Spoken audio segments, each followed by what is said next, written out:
Hi friends, good morning. जय जगन्नाथ, जय माँ लक्ष्मी। आज मार्गशीर मास शेष गुरुवार देखु। आज मार्गशीर मास शेष गुरुवार देखु। मो रूम रे मु माँ लक्ष्मी को पूजा करिछि। केमती लगुच देखु। जोटी मु पकईछि देखु। माँ लक्ष्मी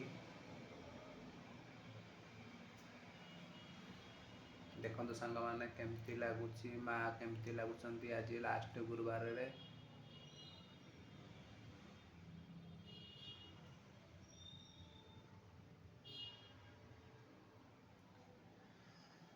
माँ को पूजा करने बहुत भल लगुच। आज लास्ट गुरुवार माँ को मुझे पूजा करिछि, बहुत भल लगुच देखु। झोटी केमती लगुच मु पकईछि, मु केमती लगुच कमेंट करंतु, लाइक करंतु, सब्सक्राइब करंतु प्लीज।